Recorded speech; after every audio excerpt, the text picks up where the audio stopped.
bentornati su Manatube. Io sono Spec, lui è Damian. Ciao a tutti.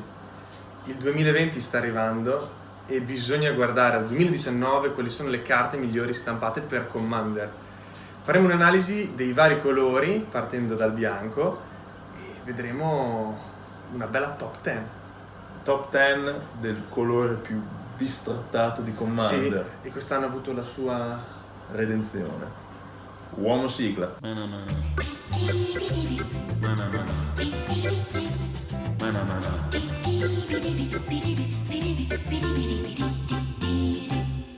Come sempre vi ricordiamo di mettere un gran bel like e un gran bel subscribe al nostro canale. È il modo migliore per supportarci e per darci il nostro sostegno.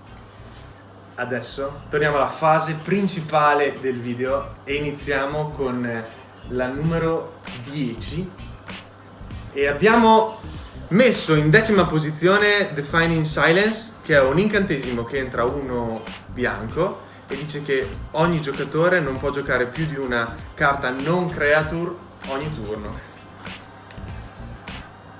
A pelo, entrata a pelo, è una tassa, siamo in bianco, il bianco deve tassare perché è l'unica cosa che gli hanno lasciato sto povero bianco, il poter fare le tasse, mannaggia.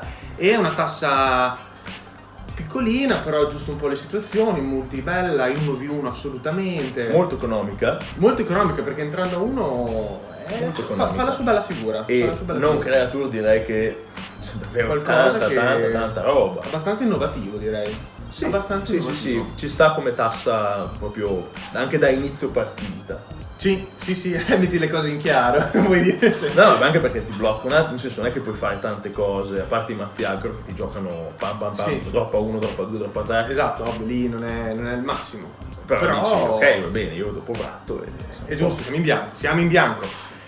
Alla numero 9 invece abbiamo messo una delle nuove carte di Eldraine, che è il Realm Clock Giant. Come ricorderete è un 7-7 con Vigilance che entra con 7, 5 e 2 bianchi. E poi può anche andare all'avventura con un'avventura che si chiama Cast Off. 3 in colore e 2 bianchi, distrugge tutte le creature non gigante. Sì. Perché è nella nostra top 10? Perché è un 7-7 che entra con 7, che però ha anche un effetto che si può utilizzare prima, una vratta. Quindi vratta più pezzo di per sé è una buona carta. È una buona carta. È una carta fortissima? Assolutamente no. Ci sono vratte migliori? Sì. Però vratte che al contempo ti danno un modo per mettere pressione sul board, esatto, e fare vratta non ce ne sono tante.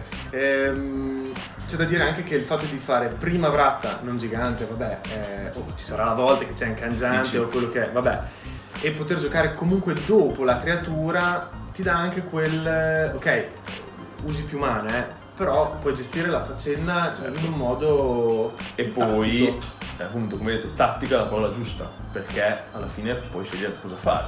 Sì, giusto. Serve, hai bisogno di un 7-7, bam, boh, lo mettiamo. Sì.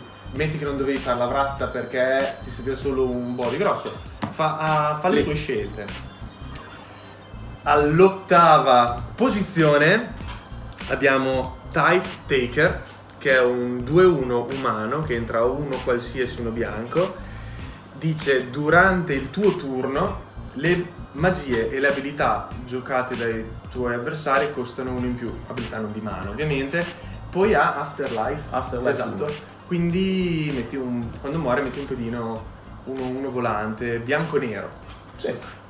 E ancora sempre tasse su un body interessante, perché un 2-1 che entra 2 siamo in un tipo di mazzo, ovvio, cioè stiamo andando anche sull'attacco, su un certo tipo di mazzo, però è bello, è qualcosa di innovativo sempre, perché di innovativo sì, che non si è visto così spesso e fa il suo valore anche dopo una distruzione di massa o te la voglio rimuovere, almeno io il mio 1-1 ce l'ho. Sì, la parte davvero innovativa, se ci si pensa, alla fine è bersaglio sia le abilità, che è una roba statica che c'è sul board, sia le magie. Sì. Non faccio solitamente le tasse o prendono uno o prendono l'altro, questo prende entrambi. Ovviamente nel tuo turno, nel mio turno e costando uno in più. Però è una cosa che alla fine può dare un po' di fastidio. Aggiungendo varie tasse anche, insomma, quello fa il suo. È un umano, potrebbe avere alcune sinergie e poi lasciare un pezzo dietro. È sempre qualcosa di bello. Al numero 7 invece abbiamo Ephemerate, comune di Modern Horizons, che entra con uno bianco, un istantaneo, fa Blink. Blink di quelli proprio che la creatura ritorna sul campo di battaglia immediatamente dopo. La parte forte è anche che ha Rebound, quindi all'inizio del tuo prossimo mantenimento lo puoi rilanciare.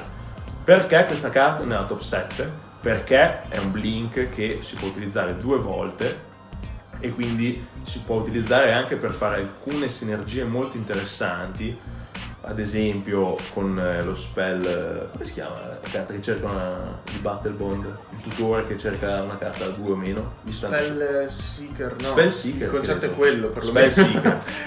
Che è blu, carta. 1-1, cerca una carta che costa 2 o meno, quindi puoi prendere anche questa insieme a Testimone Eterna, ti riprendi una carta. Diciamo che è finita qua dentro sia per i tanti utilizzi, ma anche perché si può provare a fare delle combo. Assolutamente, sì. Quindi Time dopo Warp, Rebound va al cimitero, cosa che io mi ero scordato nella valutazione di cosa mettiamo. Io mi ero scordato, effettivamente è... Va nel cimitero, si può riprendere, si può rigiocare e sì. Con Time Warp no, perché non è bannato.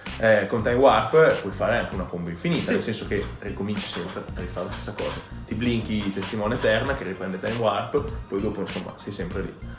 Carta interessante, secondo me un blink in più di quelli che rimettono subito sul campo invece di fare end step aiuta, secondo me. Essendo a 1, essendo a 1 fai proprio quello che ti pare, cioè è molto molto bello.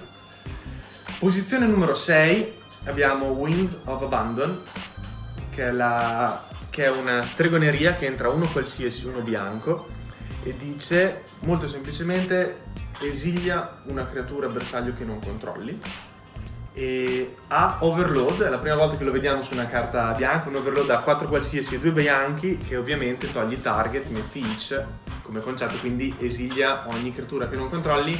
Il drawback, quello che gli è stata esiliata la creatura, cerca una terra base. Le carte con Overload sono forti. Sono forti. Questa carta puoi usarla a turno, cioè puoi usarla a 2 mana, puoi usarla a 6, quindi ti dà spazio di manovra. Dare una terra, ok, mi stavo dimenticando, ma ok, è un vantaggio, però non così grosso, diciamo. Diciamo che ci sono vratte migliori? Sì. Ci sono vratte migliori del 2019? Secondo noi no, secondo noi è entrata per questo. E poi Overload dà davvero alcune sinergie strane, si pensa giusto, con alcune cose, anche interazioni dal cimitero, e poi una vratta che entra con 2, tutorabile, anche con Spellseeker, tornando a quello di prima. Giusto. Cioè, le vratte solitamente costano di più. C'è anche il vantaggio appunto che io lo trovo prima e posso giocarla prima. Alcune volte hai la vratta a 5, che di media il costo è quello in Commander, perché Ira di Dio, ok, la puoi giocare, ma fa solo quello, non è una vratta, qualcosa che prende di più. Sì. E quindi avere una carta in mano che puoi giocare anche prima della partita può aiutarti molto. Sì. Alla numero 5 abbiamo Unbreakable Formation, rara di Ravnica Allegiance, 2 in colore, 2 qualsiasi e 1 bianco, istantaneo, rende le tue creature indistruttibili. Ha anche Addendum, se la lanci nella tua main phase, prima o seconda che sia, hai un segnalino +1/+1 su tutte le creature e Vigilance. Un segnalino! Carta forte, dà un effetto permanente se la giochi nella tua main phase, ti protegge nel caso di emergenza le tue creature, da Vigilance possono attaccare e difendere. Perché è qua dentro? Perché è la carta più forte di questo tipo di carte nel bianco. È ovvio, Heroic Intervention è una carta molto forte, ma è verde. Le altre carte fanno solo effetti offensivi o difensivi. L'unica carta che fa un effetto simile è di Out of the Gatewatch, dice qualcosa da +1/+0 fino alla fine del turno e non permanentemente, è indistruttibile, è una uncommon, ve la mettiamo qua. Però questa carta ha davvero un effetto molto forte difensivo e molto forte offensivo. Sì. Poi al bianco serve rendere indistruttibili le cose, cioè stai mettendo giù il board, stai creando un attacco di massa, stai cercando di tutelare la tua roba, dare indistruttibile, è davvero forte. E poi il segnalino +1/+1 ti dà cioè, puoi mettere questa carta, ok, in un mazzo aggro, ma assolutamente anche in un mazzo segnalino. Esatto. E alla quarta posizione abbiamo Sevin Reclamation, che entra a 2 qualsiasi, una stregoneria. Rimette in gioco un permanente che costa 3 o meno dal tuo cimitero. Ha anche flashback, puoi quindi giocarla dal tuo cimitero pagando 3 qualsiasi e 2 bianchi. No, 4 euro. Ok. La giochi dal punto del cimitero, ma giochi anche una copia di questa carta, quindi rimetti 2 permanenti che costano 3 o meno. Può arrampare se hai le fetch, ti può rimettere in gioco pezzi piccoli che potevano fare tasse, pezzi importanti come può essere, che poi lo citeremo anche più avanti, Studio Olistico, Mystic Remora, tante carte che costano 3 o meno, Sylvan Library, tante carte che costano poco e fanno la differenza. E il bianco prima questa cosa la poteva fare non così spesso e col gigante, il Sun Titan, sì. E poterlo fare 3 è un bel vantaggio. È molto buona sta carta, anche l'importanza del mazzo tasse, stranamente, è un mazzo bianco, nel senso ti rimette in gioco una creatura che fa tasse, ti rimette in gioco Strip Mine o Wasteland, che di per sé è una delle tasse migliori del mondo, quella di togliere il mana agli avversari. Sì. Molto forte, si può utilizzare anche in mazzi combo se devi rimetterti 2 pezzi. Sì, cioè, alcune volte sono indispensabili proprio quelle carte lì, se non te le rimetti dal cimitero. Molto interessante, cioè l'unicità insieme a Sun Titan, che è una carta rara comunque, gli dà questa quarta posizione, che si è guadagnato perdendo dopo un'ora di discussione, esatto, con la numero 3 che è Oketra God Eternal. La conoscete praticamente tutti, 3-6 con doppio attacco che entra con 5, 3 qualsiasi e 2 bianchi. Ogni qualvolta lanci una magia creatura, metti anche un 4-4 nero zombie con vigilance e ha l'effetto che hanno tutti gli altri dei, ovvero che se viene esiliata o muore la puoi decidere di rimettere come terza dal mazzo sul mazzo, che è un'abilità che hanno tutti. Perché è così sopra nella classifica? Perché a mio parere, visto che io l'ho voluta mettere lì, lanciare creature che si portano dietro una guardia del corpo che è un 4-4 vigilance alla faccia è molto forte secondo me. Già Oketra è un 3-6 con double strike che non è da sottovalutare. Poi qualsiasi mazzo creatura che può lasciare che i mana dorks abbiano un vantaggio anche in late game di solito è una carta molto forte.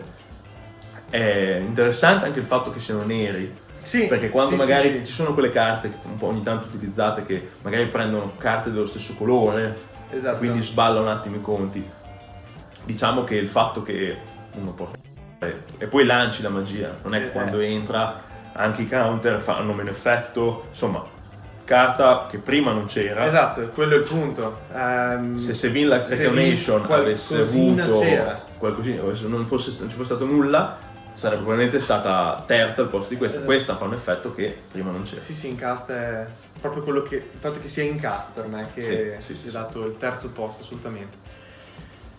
E seconda posizione, Generous Gift. Generous Gift è semplicemente un Beast Within bianco, cioè distruggi un permanente bersaglio, il suo proprietario mette un 3-3 elefante, non bestia. E perché? Perché è un color shifted e perché il bianco prima non lo faceva, anche se qualcosina inizia ad esserci, però non permanente generico, non permanente generico, non lo faceva da solo. Esatto. Quindi il fatto di poter togliere terra, il fatto di poter avere una risposta per qualsiasi cosa sul board. Prima cos'era? Vindicate, 2 colori, source, Beast Within. E però siamo dall'altre, cioè siamo su altri colori. Già. E questo è molto importante, è stata una grande aggiunta al colore bianco che c'è stata quest'anno, ma non come la prima, direi. Non come la prima. C'è da dire che Generous Gift noi l'abbiamo messa così in alto sia perché per il fatto del color shift, ma anche perché in multi multiplayer, un 3-3 non fa così tanta differenza. Vero? L'1v1 può fare la differenza, non sempre, dipende dal tipo di mazzo, sì. Però in multi poter avere un Beast Within in più è davvero fondamentale se hai un mazzo di risposte. Invece alla numero 1 abbiamo Smothering Tide. Smothering Tide, carta più forte, carta utilizzatissima, sì. Qualsiasi mazzo col bianco, incantesimo di Ravnica Allegiance che entra con 3 qualsiasi e 1 bianco. Ogni volta un avversario pesca una carta deve pagare 2 o altrimenti tu metti un tesoro, che è un artefatto pedina che sacrificando da un mana di qualsiasi colore. La miglior tassa del 2019, ma anche di tanti anni a questa parte, perché come abbiamo analizzato è una tassa che ti rampa nel bianco. Finalmente il bianco ha un ramp, cioè è la prima volta che c'è, e quindi può sembrare una cosa stupida detta così, ma è proprio forte, perché il bianco non rampa, questa carta rampa e poi pescare carte in Commander è una cosa che fanno davvero tutti. Mystic Remora, Rhystic Study, sempre qualsiasi creatura che ti fa Silver Library, quella top. Qualsiasi creatura verde che dice lanci o metti in gioco una creatura, peschi una carta. Insomma, modi per pescare ce ne sono tantissimi, in Commander sono abusati perché il vantaggio carte, soprattutto in multiplayer, è fantastico. Questa carta ti dice ok, però devi vedertela con me, perché pagare 2 tutte le volte non lo fai, e poi perché sai che poi gli avversari magari dicono l'altro non lo fa, io lo devo fare, ma allora io devo pagare, tu no, allora non lo faccio. Si vincono le partite in questo modo. È una carta davvero molto molto forte, meritatamente al nostro primo posto. E queste sono le nostre 10 carte. Fateci sapere se pensate che alcune carte vadano invertite, alcune carte che dovrebbero esserci dentro e non ci sono, e altre carte che sono invece dentro e magari dovrebbero essere fuori dai piedi. Noi abbiamo tentato di analizzare al meglio tutte le edizioni e non possiamo che augurarvi di vederci al prossimo video, nella prossima top 10. ciao!